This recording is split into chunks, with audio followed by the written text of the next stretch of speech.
Assalamualaikum warahmatullahi wabarakatuh. Kami dari kelompok 7 akan mempresentasikan hasil diskusi kami, yaitu bioteknologi di bidang militer.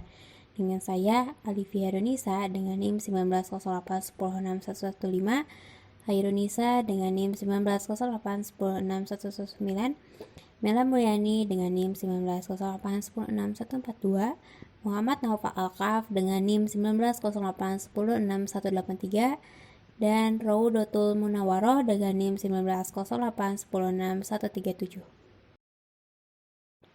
Adapun topik yang kami bahas yaitu yang pertama, bioteknologi di bidang militer, yang kedua, pengertian dari senjata biologi, yang ketiga, sejarah penggunaan senjata biologi, yang keempat, contoh-contoh dari bioteknologi bidang militer, yang kelima, agen hayati sebagai senjata, dan yang terakhir, yang keenam, keuntungan dan kerugian penggunaan senjata biologi dalam militer. Baik, saya Hairunisa akan melanjutkan presentasi dari Alivia. Nah, di sini ada bioteknologi di bidang militer. Perang. Nah, perang ini adalah tindakan kekerasan yang dimaksudkan untuk memaksa lawan kita untuk memenuhi keinginan kita. Nah, secara konseptual juga untuk menghilangkan musuh dari kekuatan perlawanan adalah tujuan sebenarnya dari perang tersebut. Nah, hal ini diucapkan oleh Sarjana Clausewitz Wu Xiong. Nah, bioteknologi ini berkembang cukup pesat dan memberikan pengaruh yang sangat besar terhadap kemajuan ilmu pengetahuan dan teknologi serta perekonomian global. Nah, kemudian juga bioteknologi kemudian akan membawa perubahan besar dalam domain militer dan akan memberikan kontribusi maksimal untuk perlindungan peradaban. Dibandingkan dengan perang di masa lalu, perang komando bioteknologi ini akan menjamin aplikasi gratis dan keamanan bioteknologi kita sendiri, dan juga pada akhirnya mengarah pada kesuksesan melalui efek ultramikro, kemudian non-lethal dan reversible. Selanjutnya yaitu pengertian senjata dari bioteknologi. Nah, apa sih senjata bioteknologi? Oke, senjata biologi ini adalah senjata yang menggunakan mikroorganisme patogen, yaitu yang diantaranya ada bakteri, virus, atau organisme penghasil penyakit lainnya, sebagai alat untuk membunuh, melukai, atau melumpuhkan para musuh. Nah, bioteknologi militer modern ini yaitu bioteknologi yang diterapkan oleh domain militer untuk menghasilkan efek seperti senjata.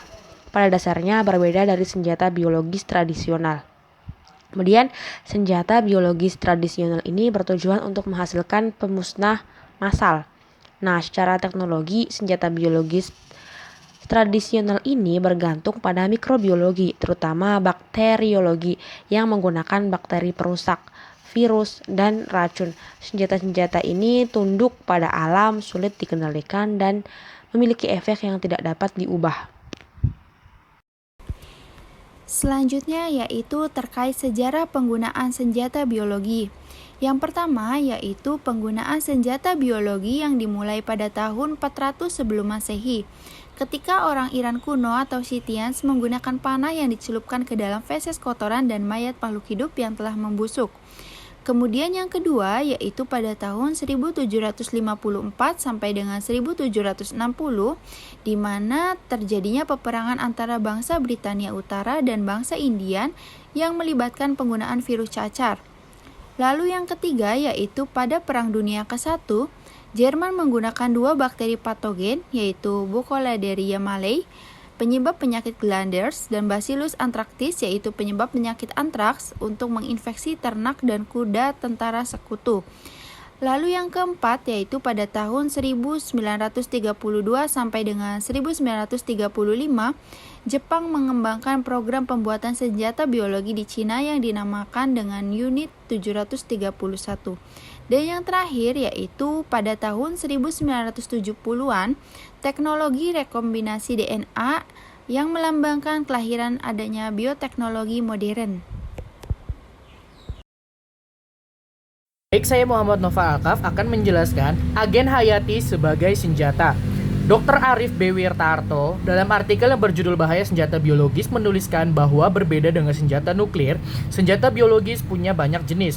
Walaupun senjata kimia juga memiliki banyak jenis seperti gas sarin, gas VX, sianida dan sebagainya, namun karena senjata biologis menggunakan agen hayati seperti virus dan bakteri, jumlahnya cenderung bertambah dengan munculnya berbagai macam infeksi fatal seperti virus Ebola, virus Lassa dan lain-lain. Namun, agen yang dipakai sebagai senjata biologis adalah bakteri yang telah lama dikenal manusia. Hal ini dikarenakan mudah didapatkan di alam dan tidak sulit penanganannya. Lalu selanjutnya ada contoh-contoh senjata bioteknologi di bidang militer. Yang pertama potensi Ebola sebagai senjata biologis, dan yang kedua adalah bakteri antraks sebagai senjata biologis. Selanjutnya akan dilanjutkan oleh teman saya Raudatul Munawwaroh. Baik, selanjutnya yaitu ada keuntungan dan kerugian penggunaan senjata biologi dalam militer. Menurut Koesnander 2008 terdapat beberapa keuntungan dan kerugian penggunaan senjata biologi dalam militer, yaitu diantaranya keuntungannya yaitu ada 1. Biaya produksi relatif murah dibandingkan senjata penghancur lainnya. 2. Alat dan bahan yang dibutuhkan untuk pertumbuhan agen biologi cukup sederhana. 3. Waktu yang diperlukan dalam pembuatannya relatif lebih pendek. 4. Dapat dibuat vaksin atau penawar dari senjata biologi yang telah diciptakan. 5. Penyebarannya tidak terdeteksi oleh musuh. 6. Penggunaannya tidak merusak infrastruktur atau fasilitas yang ada di dalam daerah yang diserang. Selanjutnya yaitu ada kerugiannya.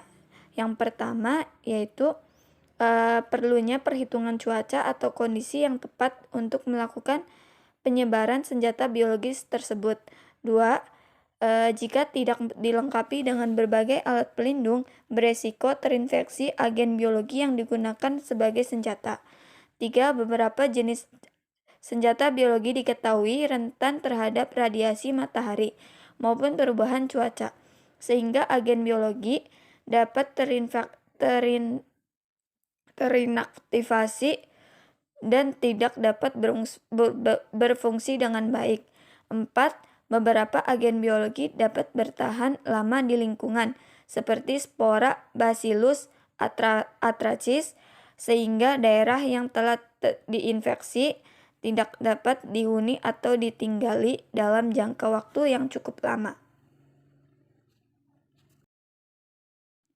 Nah, cukup sekian yang dapat kelompok kami sampaikan. Kurang dan lebihnya kami mohon maaf. Wabillahi taufiq wal hidayah. Wassalamualaikum warahmatullahi wabarakatuh.